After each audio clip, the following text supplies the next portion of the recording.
Sa ating napakatalino at napakalinis na presidente, meron po siyang binitawan at meron siyang paninindigan. Siguradong sigurado po ang ating presidente na si BBM, Budol-Budol Marcos. Pasok! Siya tungkol sa 2025 national budget para patumbahin ang gobyerno at ituloy ang destabilisasyon. Yan ang duda ni Pangulong Bongbong Marcos. Nasa frontline balitang yan si Maricel Alili.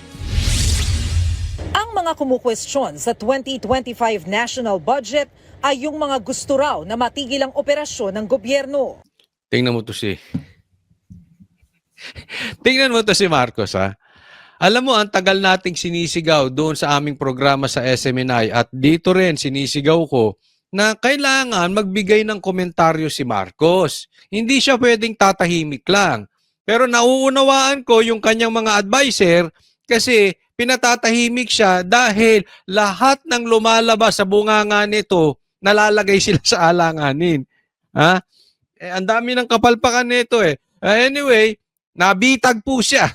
Nabitag natin. At ayan, nagsalita na. So buti nga. Pero sa bawat salita niya, talagang nagbumuka talaga siyang walang alam. Okay? Kasi, tingnan nyo ito ha.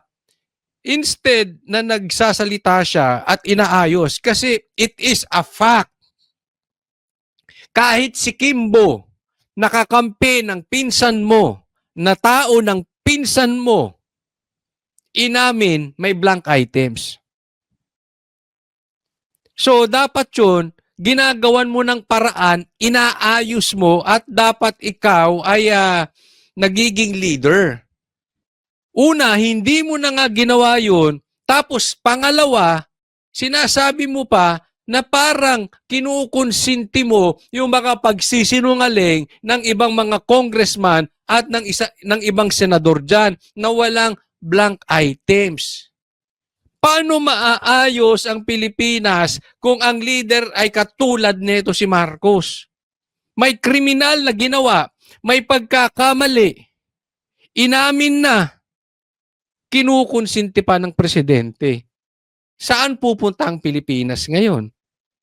I guess that's what they want. They want the government to cease working. So yung matuloy yung kanilang mga destabilization na ginagawa. Tingnan mo. Okay. Ang style pa nito si Marcos, isisi sa iba.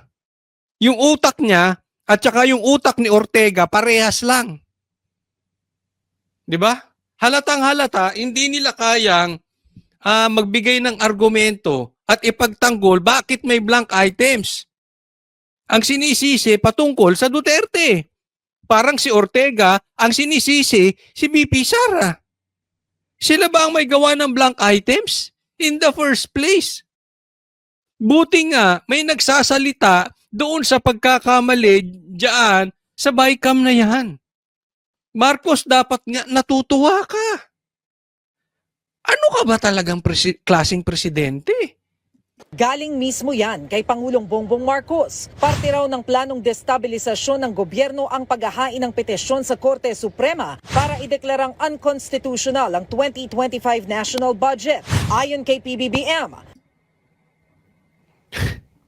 Saglit ha. Ako naguguluhan talaga dito kay Marcos. Oh. Ako napapatanong, sino kaya ang nag-a-advise kay Marcos? Marcos, makapangyarihan ka. Ang dami mong pera. Ba't hindi ka man lang kumuha ng iyong political advisor? Kasi ang dami mo nang pinagsasabi, lalo kang nayayari. At yung mga pinagsasabi mo ay talagang sablay sa katotohanan. Wala bang nagpapayo sa'yo, Marcos? Asawa mo, abogado eh. Dapat humihingi ka ng payo sa kanya. O baka naman mamaya, pati yung asawa mo, wala ding alam. Yan. Anong klase ka? Abogado, walang alam. wala silang contingency plan sakaling katigan ng Korte Suprema ang petisyon ng dati niyang Executive Secretary na si Attorney Vic Rodriguez at ni Davao City 3rd District Representative Isidro Ungab. Pero kumpiyansa ang Pangulo na wala silang nilabag na batas. Sergeant Maynard tells me that we are on a solid footing in terms of constitutionality. It will, I don't know why. Wala daw silang nilabag na batas at constitutional yung nangyari. Marcos, alam mo ba yung nangyari? Baka wala kang alam. Ito problema natin, Marcos. Baka salita ka ng salita, wala kang alam sa nangyayari sa bansang Pilipinas. Saan ka ba nagpupunta? Ha? Araw-araw ka bang gising, wala ka bang tulog? O tulog ka ng tulog, wala kang gising? Tapos namulat ka, ay, presidente ko, magkomentaryo ko. Kasi yung mga komentaryo niya talaga parang parang out of this world. Parang wala siyang alam. Why they bothered to file that, because napakahirap ng kanilang assertion. It clearly doesn't... well, anyway, it's not for me to make the argument. Dagdag pa ng Pangulo, wala ngang blankong item sa 2025 national budget. Because I reviewed it, analyzed it, and yes, in parts, vetoed it. And so for those of you, and up to now, I cannot find those damned blank items. Yo! Damn blank items. I cannot find those damn blank items. Muntik ako malaglag sa... Ito yung nagsasabi na walang blank items. And this is the same man na nagsabi na walang armas na pumasok sa KOJC siege. Ito yung tao ni isang armas. Sinabi niya walang pumasok sa KOJC. Kahit itanong mo yung tao mong si Torre, ang daming armas. Ito po yung sinasabi ko. Si Bongbong walang alam sa nangyayari. Ahay ka ba? Hindi po kita pinagbibintangan, ako yung nagtatanong lang. Pero daig mo pa yung pagkalutang ni Lenny. Wala kang alam. I mean, this is totally, completely ignorant person. May iba kasi yung bobo eh. Iba yung talagang wala siyang alam sa nangyayari. Isipin mo, walang blank items daw. Hindi daw niya mahanap yung blank items. Inamin na nga ni Kimbo may blank items. Saan ka ba nagpupuntang planeta, Marcos? Nagpunta ka ba sa ibang planeta ng 2 linggo at tapos bumalik ka ngayon lang, hindi mo alam, kaalam-alam sa nangyayari sa Pilipinas? Is this the person na magtataguyod ng mga Pilipino? Is this the person na magtataas ng ekonomiya ng Pilipinas? Ni wala siyang alam sa nangyayari dito sa ating bansa. All the more, wala siyang alam sa damdamin ng Pilipino. Yun ang problema nating malaki dito sa mama na ito. Alam mo, Marcos, kung gusto mong makatulong sa Pilipinas, ako suggestion lang naman, hindi kita pinipilit. Ako yung nagsasuggest lang. Baba ka na dyan kasi wala ka talagang alam. Sinong loko-loko bukod sa'yo ang magsasabing walang pumasok na armas sa KOJC siege? And here you are again doing the same stupidity, Marcos. Hindi ko pagkakatiwala ang bansang Pilipinas sa taong ito. Nagkataon, hinalal ka at nabudol mong ibang tao. Pero Marcos, tulungan mo naman ang Pilipinas. Grabe itong tao na ito. Ni-review at binasa raw ni PBBM ang mahigit 4,000 pahina ng 2025 General Appropriations 4,000 pahina binasa niya. Wala siyang nakitang blanco. Act. Pero hindi niya raw makita ang tinutukoy na blank items. Tanga. Hindi po siya sinasabi kong tanga. Ha? Bobo. Hindi siya bobo. Walang alam. Hinahanap mo kasi sa GAA. Ang sinasabi nilang blanco sa bike cam. Yung sinasabi mong sinungaling si PRRD ay tungkol sa GAA. Ang sinasabing blanco ni PRRD, ni Ungab at ni Atty. Vic ay sa Bicam. Alam mo, eto yan ha. Hindi ko alam kung nagtatanga-tangahan ito si Marcos o talagang tanga or talagang nililigaw ang mga Pilipino. Kasi ito nakikita kong estilo. Huwag po tayo magpapagulo doon. dahil hindi nila kayang ipagtanggol yung blank items na yan, ginugulo nila yung facts. Ramdam na ramdam at kitang-kita natin doon sa mga speech ni Chis Escudero, nililigaw nila. Etong Young Guns, nililigaw nila ang issue, ang sinisisi Duterte. Si Drilon ang sinisi Duterte. Pero sa bandang huli, ang sinasabi niya, ito ang pinakakurap. So sa madaling salita, para hindi maintindihan ng taong bayan, nililigaw nila tong sitwasyon. And are you at the same page, Marcos? Yan din ba ay nililito mo ang taong bayan? Or sadyang tanga? Or nagtatanga-tangahan ka?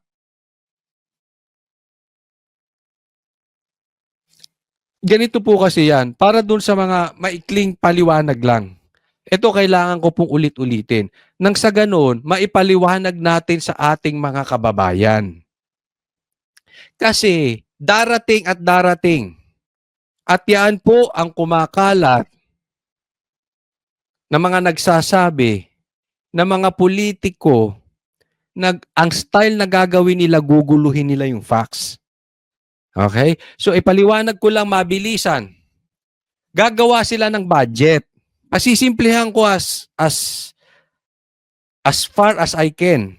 As much as I can, pasisimplihan. Gagawa sila ng budget na pagkakasunduan ng Kongres, ng mga congressman, ng mga mambabatas, at ng mga senador.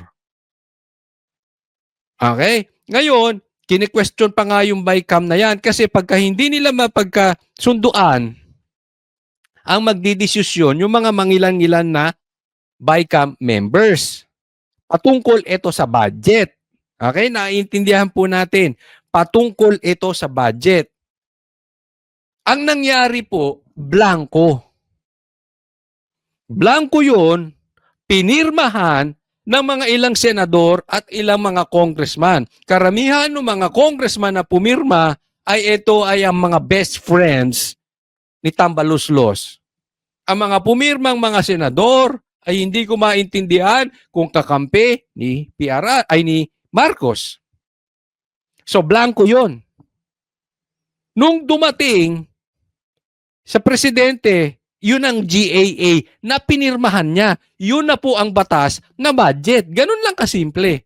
Ang tanong, from blank, sino ang nag-fill up papunta sa presidente? Kasi ang illegal doon, hindi pwedeng fini-fill upan, hindi pwedeng magblanko. May kasalanan at dapat makulong yung nag-fill up noon. Naiintindihan? Kasi yan, dapat, bawat budget ay pinag-uusapan ng dalawang Kongreso at Senado. Hindi ka pwedeng naglalagay lang dyan dahil gusto mo. Hindi dahil ikaw ay si Tambaluslos. Hindi dahil ikaw ay si Lisa. Kung sino o magkano ang gusto mong ilagay dyan, ilalagay mo. Dahil yan ay pinagdedebatihan ng upper at lower house. Congressman at mga senador. Naiintindihan. Sinong loko-loko? Sinong makapangyarihan ang nag-fill up nun? Yun ang may alsa demonyo. Yun, malamang-lamang ang planong magnakaw. Nagigets nyo na.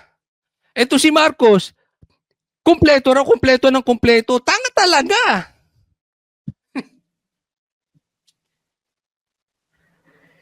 Ang kine-question nga, sino nag-fill up bago nakarating sa'yo, Marcos?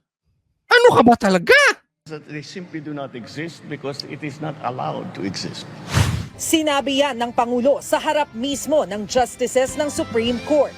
Matatandaan na nabanggit ni PBBM noon na nagsisinungaling si dating Pangulong Rodrigo Duterte matapos niyang sabihing invalid ang 20... Kaya nga katangahan yung sinabi niya na nagsisinungaling si PRRD. Hindi po pwedeng magkaiba kayo ng sinasabi. Ako talaga may duda ako. Nakasabwat ni Chis itong si Marcos eh. Naginugulo lang yung facts. Pero at the back of their mind, alam naman nila may blank items. Nililigaw lang yung tao. 25 budget dahil sa umano'y blankong items. Nagbabalita mula sa frontline. Ano sinasabi nito? Sinasabi ni Marcos. Malaki problema natin dito. Alam mo kung bakit? Paano i-stop ang pag-usad ng gobyerno? Wala silang paraan pag hinusgahan ng Supreme Court na unconstitutional yung budget. Paano ang gobyerno, paano ang Pilipino? Yun ang palusot ni Marcos. Sabi niya, wala. So sa madaling salita, para sinasabi niya, wala tayong wala kaming paraan dyan. Ginusto niyo yan eh. Parang ganon. Hindi po, Marcos, mali ka. Kasi gagamitin yung budget last year. Nakikita niyo yung problema dito? Paiintindi ko sa inyong mabuti po. Pwede namang gamitin yung last year kasi yun, legal po. Ito ngayon, unconstitutional. Illegal. Pati nga yung BICAM, kine-question pa rin eh. In any case, pagpalagay natin, okay yung BICAM, at naging unconstitutional tong budget, pwede namang gamitin yung budget before. Ayaw lang nitong mga ito. Alam nyo kung bakit? Mag-e-eleksyon. Kaya pinaglalaban nilang mabuti yan. Lumaki yung budget na doon saan meron silang pwedeng pagkuhanan. Yung kung saan nagiging issue yung ayuda. Naintindihan nyo? Ang tagal ipinaglaban yung ayuda. Doon merong budgetan doon. Nawala last year or nadagdagan from last year. Kailangan nila ngayon. Ngayon nila kailangan, hindi next year. Kasi ngayon ang eleksyon. Kaya kita mo, ayaw nilang aminin may blank items. Kaya lang, binuking na sila ni Kimbo. Umamin, yung kasabwat nila. Andun ngayon ang problema nila. Paano nila ngayon ipagtatanggol? Style number 1, ibalik sa Duterte ang sisi. Style number 2, guguluhin nila yung facts. Para makuha pa rin nila yung budget at magamit sa vote buying na ayuda for election. Yan po yan. Kaya tayo nagkakagulo dito. Dapat ito ay makarating sa mga maliliit nating mga kababayan.